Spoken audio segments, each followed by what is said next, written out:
কি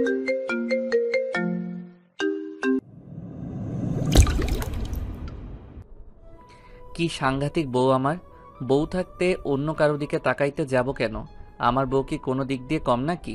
বলতে বলতে শখকে কোলে তুলে নিয়ে হাঁটা শুরু করলো। কি করছেন? নামান আমাকে। আপনার কষ্ট হচ্ছে না? কষ্ট হবে কেন? আমি মনে হয় এর আগে কোনোদিন আমার বউকে কোলে নেই নাই। নিয়েছেন, কিন্তু তখন আমি একটু শুকনা ছিলাম। এখন আগের থেকে অনেকটা মোটা হয়ে গেছি। সব আপনার জন্য হয়েছে। আমাকে বেশি বেশি খাইয়ে এত মোটা বানিয়ে দিয়েছেন। বেশ করেছি, না হলে সবাই বলবে আয়ান তার বউকে খেতে দেয় না, না খাইয়ে রাখে। আপনি পারেনও বটে। তুমি আমার মান সম্মান কিচ্ছু রাখবে না। দুদিন পরে বাচ্চার মা হবে, আর এখনো আমাকে আপনি স্যার বলে ডাকো। আমার কি দোষ? আমার অভ্যাস হয়ে গেছে। তাহলে কি করব? কিছু করা লাগবে না। সুন্দর করে বলো তো, বউ, আয়ান আমি তোমাকে ভালোবাসি। কথাটা শুনে দুহাত দিয়ে গাল চেপে ধরলো। কি হলো, গাল চেপে ধরলে কেন? কারণ এই কথা বলার জন্য আপনি আমাকে থাপ্পড় মেরেছিলেন। সরি বউ, আমি তখন বাধ্য হয়ে মেরেছিলাম। আমাকে মাফ করে দাও, তোমার বলতে হবে না। পরে আর কেউ কোনো কথা না বলে বাসায় চলে আসলো। আয়ন ফ্রেশ হতে ওয়াশরুমে গেছে। শখ ব্যালকনিতে দাঁড়িয়ে দাঁড়িয়ে ব্যস্ত শহর দেখছে। ব্যালকনিতে থাকা ফুলের কাছে চোখ যায় শখের। সে আবারও মনে মনে ঠিক করে দিল আজ আবারও আয়নকে প্রপোজ করবে। ফুলটা ছিঁড়ে নিল। আয়নের জন্য অপেক্ষা করছে, কারণ শখ ভালো করে জানে তাকে খুঁজে না পেলে আয়ান ব্যালকনিতে আসবে। ভাবতে ভাবতে আয়ান এসে শখকে পেছন থেকে জড়িয়ে ধরে বলল, আমার বউটা এখানে একটা দাঁড়িয়ে দাঁড়িয়ে কি করছে?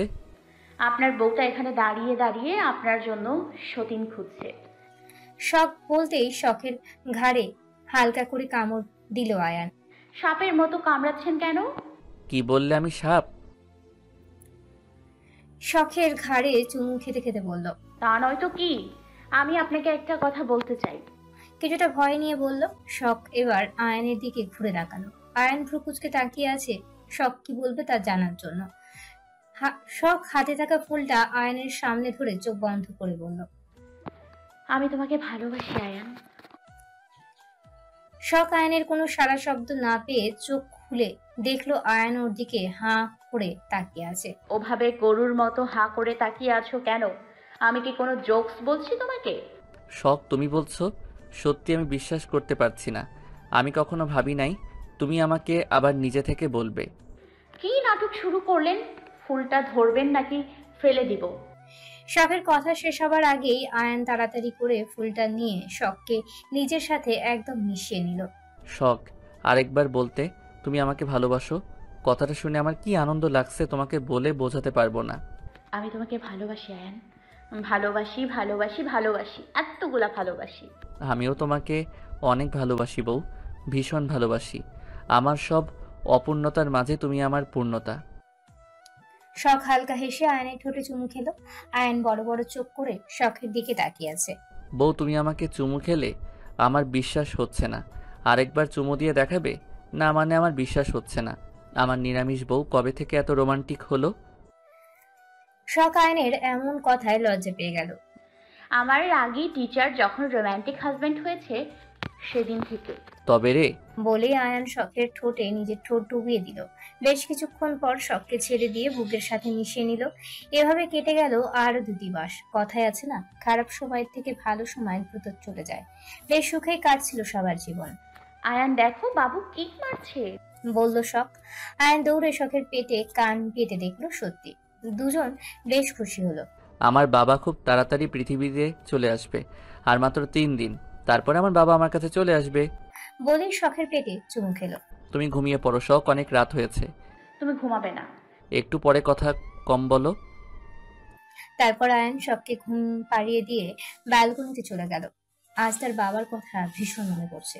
উনি যতই খারাপ হোক না কেন, উনি আমার বাবা। ভাবতেই মন খারাপ হয়ে গেল আয়নের। কেন জানি ওই বাজে মানুষটার জন্য চোখ ভিজে আসছে আয়নের। এসব ভাবতে ভাবতে কখন যে রাত অর্ধেক হয়ে গেছে সেদিকে খেয়াল নেই আয়নের। শখের পেটে হালকা ব্যথা অনুভব হওয়ায় জাগনা পেয়ে গেল শখ। পাশে তাকিয়ে দেখলো আয়ান নেই। শখ ঘুমু ঘুমু চোখে উঠে ব্যালকনিতে গিয়ে আয়ানকে পেল। কাঁধে কারো স্পর্শ পেতেই পেছনে তাকিয়ে দেখলো শখকে দেখতে পেয়ে শখকে জড়িয়ে ধরে কান্না করে দিল আয়ান। আয়নের কান্না দেখে কিছুটা ভয় পেয়ে গেল শখ। অস্থির হয়ে পড়ল। কি হয়েছে? তুমি কান্না করছো কেন? আমাকে বলো। শখ, জানো আজ বাবার কথা ভীষণ মনে পড়ছে। আচ্ছা এই ব্যাপার, মন খারাপ করো না, কাল গিয়ে বাবার সাথে দেখা করে এসো। কখনোই না, কোনোদিন ওই লোকের মুখ আমি দেখতে চাই না। তুমি উঠে এসেছো কেন? যাও ঘুমিয়ে পড়ো। শখের পেটের ব্যথাটা সময়ের সাথে বেড়েই চলেছে, নিজেকে শান্ত রাখার চেষ্টা করছে কিন্তু পারছে না। অবশেষে মাগো বলে চিৎকার দিয়ে নিচে বসে পড়ল শখ।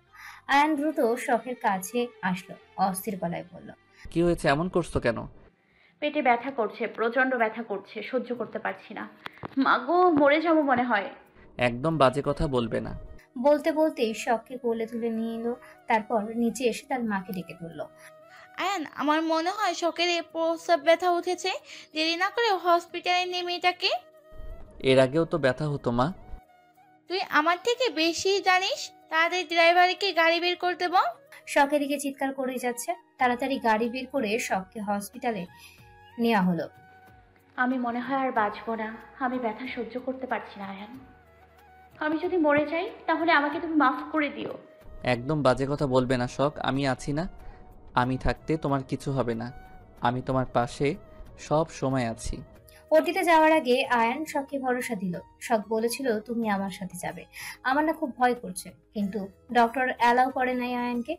আয়ান অস্থির হয়ে বাহিরে বসে আছে, পাগলের মতো ছটফট করছে। তা দেখে নীলিমা চৌধুরী বললেন, বাবা এত চিন্তা করো না, আল্লাহ আছেন, ওনার উপরে ভরসা রাখো। যদি পারো 2 রাকাত নফল নামাজ পড়ে আসো আর শখের জন্য দোয়া করে আসো। আয়ান মায়ের কথা মতো নফল নামাজ পড়ে আসলো। মাথায় হাত দিয়ে বসে আছে।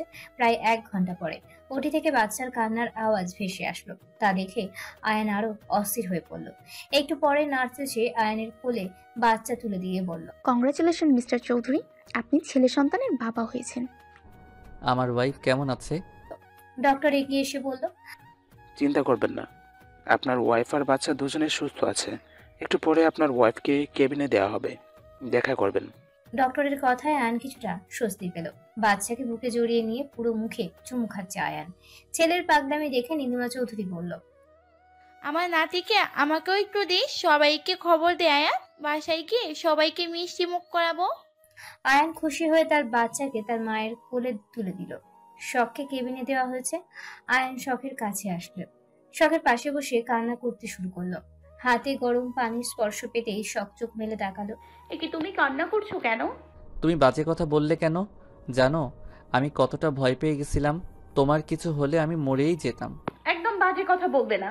দেখো আমার কিচ্ছু হয় নাই, আল্লাহর রহমতে আমি একদম ঠিক আছি। আয়ান শখের কপালে চুমু খেয়ে মাথায় হাত বুলিয়ে দিতে লাগলো। বাচ্চাকে দেখছো? দেখেছি। কার মতো হয়েছে? একদম আমার শখ পাখির মতো হয়েছে। তাই বুঝি, শুধু আমার মতো হয়েছে, তোমার মতো হয় নাই? হ্যাঁ, আমার মতো হয়েছে কিছুটা। বলেই দুজন হেসে দিল। সবাইকে খবর দিলে সবাই শখকে এসে দেখে যায়। সবার খুশির কোনো সীমা নেই। রাহেলা বেগম শখের কাছে থেকে মাপ চেয়ে নিয়েছে। মিহু আয়েশকে মেনে নিয়েছে। মিহুর মা মিহুকে বুঝিয়ে আয়েশের কাছে পাঠিয়েছে। মুনতাহা 4 মাসের প্রেগনেন্ট, আয়েশা 2 মাসের প্রেগনেন্ট। মিহু আর মিহুর মা মাপ চেয়ে নিয়েছে শখ আর আয়নের কাছ থেকেও। শুভ আর মুনতাহাকে নিজের বাসায় নিয়ে গেছে শুভর আম্মু। আজ শখকে হসপিটাল থেকে ছেড়ে দেওয়া হবে। রুহি, আয়ান, ফিয়াজ, আয়েশা এসেছে নিতে। আয়ানদের বাসায় সবাই অপেক্ষা করছে। সব বাসায় আসতেই সবাই বাচ্চা নিয়ে ভাগাভাগি শুরু করে দিয়ে দেবে। কার বেশি অধিকার, কার কম অধিকার, কে বেশি নিবে, কে কম নিবে। সবাই মিলে বাচ্চার নাম রাখলো আদিল চৌধুরী। পরে হুজুর ডেকে ভালো নাম রাখবে। চৌধুরী পরিবারে খুশির মেলা বসেছে আজ। এইভাবে কেটে যায় আরো 6টা মাস। আজ আদিলের মুখে ভাত। ছেলেটা বড্ড তার দাদি ভক্ত হয়েছে। দাদিকে ছাড়া কিচ্ছু বোঝে না। এতে অবশ্য নীলিমা চৌধুরীর জন্য ভালোই হয়েছে। ওনার মন আর খারাপ থাকে না, নিজেকে একা লাগে না। ছেলেকে খাইয়ে দিয়ে তার দাদির কাছে রেখে এসেছে শখ। রাতে আবার নিয়ে আসবে। আয়ান সেই সকালে কলেজে বেরিয়েছে। সন্ধ্যা হয়ে গেছে, আসার নামে কোনো খোঁজ নেই। সারাদিন খুব খাটাখাটুনি গেছে। শখ ফ্রেশ হয়ে গাল ফুলিয়ে বসে আছে। সন্ধ্যা পার হয়ে গেছে, এখনো কি আশা লাগে না? এখন আর তার বউয়ের কথা মনে পড়ে না। আয়ান এসে সোজা তার মায়ের রুমে চলে যায়। বাচ্চাকে আদর করে মায়ের সাথে কথা বলে নিজের রুমে চলে আসে। আয়ান, তোর কপালে আজ দুঃখ আছে। বউ খুব রেগে আছে। আয়ান কোনো কথা না বলে ফ্রেশ হতে চলে যায়। ফ্রেশ হয়ে এসে শখের পাশে বসলো। শখের হাতে হাত রাখতে শখ সাপের মতো ছ্যাদ করে উঠলো। একদম ছোবে না আমাকে। যেখানে ছিলে সেখানে চলে যাও। আসলে কেন? আজ রাতে থেকে আসলেই তো পারতে। আয়ান শখকে জড়িয়ে ধরে বলল, বাপরে, বউ আমার কি রেগে আছে? আরে শোনো না বউ, কি হয়েছে? তোমার জন্য উপহার আছে। বলেই লাল টকটকে অনেকগুলো গোলাপ ফুল বের করে শখকে দিল। শখ খুশি হয়ে বলল। এগুলো আমার জন্য? ওয়াও, সত্যি তুমি অনেক কিউট। বলেই আয়নের গালে চুমু খেলো। এই গালে আর কপালে দাও বউ। শখ আবারও চুমু খেলো। আয়ন শখকে কোনো কথা না বলে কোলে তুলে নিল। আরে আরে, কি করছো? চুপ, একদম কথা বলবে না। আয়ন শখকে ছাদে নিয়ে আসলো। কি সুন্দর চাঁদ উঠেছে আজ, চারিদিকে আলো ছড়িয়ে দিয়েছে। খুব মনোমুগ্ধকর পরিবেশ। আয়ন শখকে জড়িয়ে ধরল। কিছুক্ষণ দুজন দুজনকে অনুভব করার পরে আয়ন শখের কপালে চুমু খেয়ে বলল, দোলনায় বসবে বউ? আয়নের কথার সম্মতি জানালো। দোলনায় বসে শখ আয়নের কাঁধে নিজের মাথা রাখলো। আয়ন শখকে আরো নিজের সাথে মিলিয়ে নিল। আমি তোমাকে ভীষণ ভালোবাসি বউ। আমিও তোমাকে ভীষণ ভালোবাসি, আমার একটা মাত্র জামাই। আমার ছেলের একটা বোনের খুব দরকার, তাই না বলো বউ? আমার ছেলেটা ভীষণ একা। আয়নের কথায় শখ লজ্জা পেয়ে আয়নের বুকে মুখ লুকালো। আয়ন হালকা হেসে শখের কপালে চুমু খেলো। শখ মাথা তুলে আয়নের কাঁধে মাথা রাখে। আয়ন আর শখ চাঁদের সৌন্দর্য উপভোগ করতে লাগলো। তোমার সাথে 1000 বছরের সৌন্দর্য উপভোগ করলেও বিরক্ত লাগবে না শখ? বলেই শখকে নিজের সাথে মিশিয়ে নিল আয়ান। সমাপ্ত। এই পুরো গল্পটি আপনাদের কেমন লেগেছে তা অবশ্যই কমেন্ট করে জানাবেন। গল্পটি ভালো লেগে থাকলে একটি লাইক দিয়ে দিবেন। আর নিয়মিত এরকম সব ভালোবাসার গল্প পেতে এক্ষুনি আমাদের চ্যানেলটা সাবস্ক্রাইব করে ফেলুন, কারণ আপনাদের সাপোর্ট পেলে অনেক দূর আগাতে পারবো আমরা। সবাই ভালো থাকবেন। ধন্যবাদ সবাইকে।